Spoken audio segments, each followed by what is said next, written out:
का ओके तो ये है सलाह अल्ट्राटेक सीमेंट पर, लेकिन अब फोकस करते हैं रियल एस्टेट सेक्टर पर, क्योंकि दिल्ली एनसीआर एरिया में काफ़ी जगहों पर कंस्ट्रक्शन पर रोक लगा दी गई है। दरअसल कंस्ट्रक्शन गतिविधियों के चलते प्रदूषण बढ़ने से नेशनल ग्रीन ट्राइब्यूनल ने तुरंत प्रभाव से रोक का आदेश जारी किया है। इस आदेश पर बात करने के लिए हमारे साथ जुड़ रहे हैं दिल्ली के रियल एस्टेट कंपनी ओमैक्स के सीईओ मोहित गोयल। मोहित, स्वागत है आपका सीएनबीसी आवाज पर। पहले तो ये बताइए, क्या हर जगह एनजीटी का रूल के मुताबिक कंस्ट्रक्शन रोक दिया गया है? ग्राउंड सिचुएशन क्या है? नहीं, देखिए, अभी जो रूल आया है वो कल ही सबको मालूम पड़ा है। तो अभी दो जगह की बात कर रहे हैं, एक तो नोएडा एक्सटेंशन का एरिया और एक गोल्फ कोर्स रोड का एरिया। वहाँ पे कंस्ट्रक्शन रोकने की बात की गई है। तो एग्जैक्ट डिटेलिंग अभी किसी को पता नहीं लगी है, तो एग्जैक्ट जो होने वाला है वो तो नहीं पता। लेकिन एनजीटी का जो ऑर्डर है, ऑर्डर मेरे हिसाब से कोर्ट का ऑर्डर है, तो ज़रूर सी बात है सब लोग उसको मानेंगे। लेकिन इस ऑर्डर के चलते काफ़ी सारे जो हमारे कस्टमर्स, इन्वेस्टर्स, बैंकर्स, जितने भी स्टेक होल्डर्स हैं, उन लोगों को कहीं ना कहीं निराशा है कि आपने ये जो ऑर्डर दिया वो आप पूरा का पूरा एरिया के लिए क्यों ऑर्डर दिया। कोई भी कंपनी मान लीजिए एनवायरनमेंट फ्रेंडली काम नहीं कर रही है, कंस्ट्रक्शन की वजह से पोल्यूशन कर रही है, तो उस कंपनी को पेनल्टी दिया जाए, उस कंपनी को रोक लगाई जाए। इंस्टेड की पूरा एरिया आप रोक दो। ये तो यही बात होगी कि किसी इंडस्ट्री में 100 प्लेयर्स हैं, 100 प्लेयर्स में से 5 प्लेयर्स बदमाशी कर रहे हैं, तो आप पूरा इंडस्ट्री बंद कर दीजिए, इंडस्ट्री बैन कर दीजिए। आज इंडस्ट्री बैन, वो एरियाज बैन कर दिए गए हैं। अगर मैं मार्केट्स की बात करूँ, नोएडा एक्सटेंशन, जहां आज पूरे दिल्ली एनसीआर में मैक्सिमम अफोर्डेबल यूनिट्स बिक रहे हैं, कम से कम ये तो 2.5 लाख अफोर्डेबल यूनिट्स वहां बिके हुए हैं, जहां कंस्ट्रक्शन चल रही थी, जिसकी डिलीवरी हमें साल 2 साल में इन सारे रियल प्लेयर्स को देनी थी। अब वो पता नहीं कितने टाइम के लिए टल जाएगा। ओके, लेकिन जो ऑर्डर है, जो डिटेल हमारे पास है, उसके मुताबिक 2010 urban township and area development guidelines को जो प्रोजेक्ट्स मानते नहीं हैं उनके ऊपर एक सवालिया निशान लगाया गया है। तो ये जो इसका जो एक असर आ रहा है वो ऐसा क्यों हो रहा है कि लगभग सभी कंस्ट्रक्शन पर बैन लगा दिया गया है? देखिए, नोएडा एक्सटेंशन में जो भी अप्रूवल्स डेवलपर को मिलता है वो नोएडा अथॉरिटी से मिलता है। तो वो कंस्ट्रक्शन अपनी मर्जी से नहीं कर रहे हैं, कहीं ना कहीं बिल्डिंग प्लान्स नोएडा अथॉरिटी ने पास किए गए होंगे, तभी वो कंस्ट्रक्शन कर रहे हैं। बाकी सारे अप्रूवल्स उन्हें मिले होंगे, तभी वो कंस्ट्रक्शन कर पा रहे हैं। अदरवाइज कोई भी बैंक आज की डेट में आपको लोन नहीं देगा अगर आपके पास अप्रूवल्स नहीं है। तो अगर अप्रूवल्स हैं, इसका मतलब तभी बैंकर आपको लोन भी प्रोवाइड कर रहा है, रिटेल फंडिंग प्रोवाइड कर रहा है। तो ये तो कोई रीज़न नहीं हुआ कि कंस्ट्रक्शन रोक दी जाए। सारे अप्रूवल्स लेने के बावजूद बीच में एनजीटी या किसी भी कोर्ट का ये बैन आ जाता है, तो आई हैव नो आइडिया कि इस सिचुएशन से हम लोग कैसे निपटेंगे। अभी रियल एस्टेट लेकिन मैं जो आपसे सवाल पूछना चाह रही हूँ वो ये कि जो ऑर्डर है वो ये कहता है immediately direct the stoppage of construction activity in the buildings as well as other sites where construction is being carried out in violation of the NGT order as well as MOEF guidelines of 2010।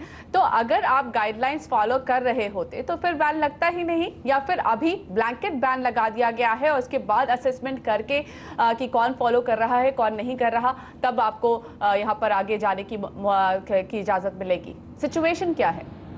Exactly मैं यही बोल रहा हूँ। जो blanket ban की बात कर रहे हैं वही मैं इशू उठा रहा हूं कि वो गलत है। जो ये फॉलो नहीं कर रहे हैं, आप उनको बैन कीजिए, आप उन पे पेनल्टी लगाइए, कोई दिक्कत नहीं है उस चीज में। अभी ब्लैंकेट बैन की बात हो रही है। ओके, तो अब आपके पास कोई ऑर्डर आया है, क्या बोलता है वो ऑर्डर, और अब आपका नेक्स्ट स्टेप क्या होने वाला है? देखिए, एक तो मैं इन्फॉर्म करूंगा कि ओमैक्स लिमिटेड का कोई भी एक्सपोजर नहीं है इन दो एरियाज में। हम लोग कोई ऐसा प्रोजेक्ट नहीं कर रहे हैं इन दो एरियाज में जहां पे ऑर्डर आया है। और फिलहाल अभी इस ऑर्डर की डिटेलिंग अभी एग्जैक्टली हमें पता नहीं लगी है। जब भी इसकी डिटेल्स पता लगेगी सेक्टर को, उस हिसाब से काम किया जाएगा। जो भी डेवलपर वायलेशन कर रहा है तो मेरे ख्याल से डेफिनेटली वो अपनी कंस्ट्रक्शन रोक देगा, और जो वायलेशन नहीं कर रहा है मेरे ख्याल से they will continue doing the construction. Okay Mohit, लेकिन एक और बड़ा डेवलपमेंट रियल एस्टेट सेक्टर में रियल एस्टेट रेगुलेटर बिल कैसे देखते हैं आप? पहला जो एक बड़ा स्टेप इसमें माना जाए वो ये कि जितना भी 50% जो फंड्स कलेक्ट होंगे एक प्रोजेक्ट के लॉन्च पे वो एक अलग जगह रखने होंगे। हमने हर बार ये देखा है अभी तक जो होता आया है कि कोई भी कंपनी प्रोजेक्ट लॉन्च करती है और उसके बाद उससे जो फंड्स जुटाए जाते हैं वो कहीं और इन्वेस्ट कर दिए जाते हैं। तो क्या ये रियल एस्टेट कंपनीज के लिए एक जो ऑलरेडी लिक्विडिटी सिचुएशन से काफ़ी जूझ रही हैं एक मुश्किल की बात हो सकती है? देखते मैं रियल एस्टेट बिल के बारे के हमेशा से इंकरेज करता आया हूँ कि ये बिल जल्द से जल्द आया, तो आई एम वेरी हैप्पी ये बिल आया।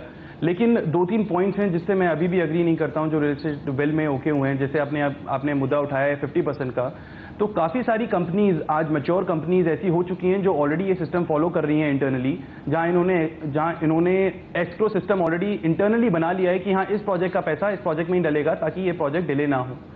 प्लस जो 50% का जो वेरिएबल है मेरे हिसाब से ये सिटी टू सिटी डिपेंड करना चाहिए, ये एरिया टू एरिया डिपेंड करना चाहिए। मैं इसका एग्जांपल दे सकता हूँ। फॉर एग्जांपल हम लोग लखनऊ में काम कर रहे हैं जहाँ 3000 रुपये फुट में हम लैंड बेच रहे हैं, तो 3000 रुपये फुट में जो हमारा कंस्ट्रक्शन कंपोनेंट होता है वो 2000 रुपये फुट होता है, तो ये 50% से ज़्यादा है, करीब 70% कंपोनेंट है।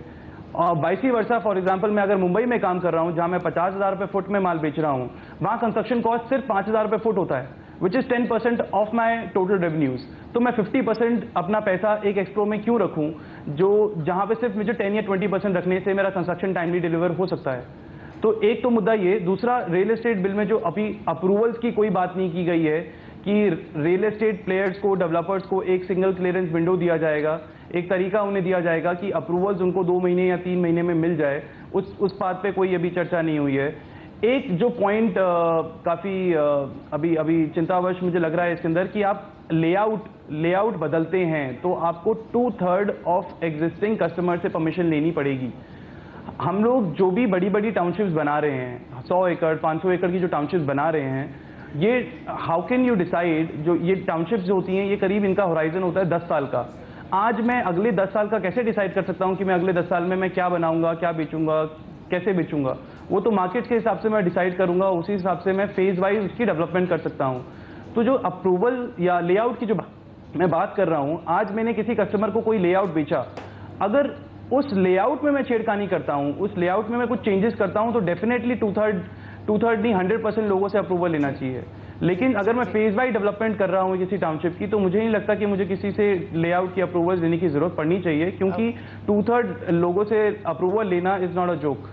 ये सारे जितने भी डेवलपमेंट्स हैं सब डिले होंगी। जी mister Goyal, thanks a lot. Otherwise I definitely welcome real estate bill. I am sorry, हमारे पास वक्त बिल्कुल कम है। बहुत बहुत धन्यवाद समय निकालने के लिए। तो ये थे ओमैक्स के सीईओ मोहित गोयल बताते हुए कि बिल जो फिलहाल आया है उसको वो सपोर्ट कर रहे हैं, लेकिन उनको कुछ चिंताएं हैं। अगर बड़े टाउनशिप पर 2/3 पार्टिसिपेंट्स का यहाँ पर अप्रूवल लेना हो तो उसमें मुश्किल हो सकती है। लेकिन ऑब्वियसली ये रियल एस्टेट प्लेयर्स की बातचीत। फिलहाल हम लेंगे एक छोटा सा ब्रेक के बाद कुछ और एक्टिव स्टॉक्स पर चर्चा जारी रहेगी छोटे से ब्रेक के बाद।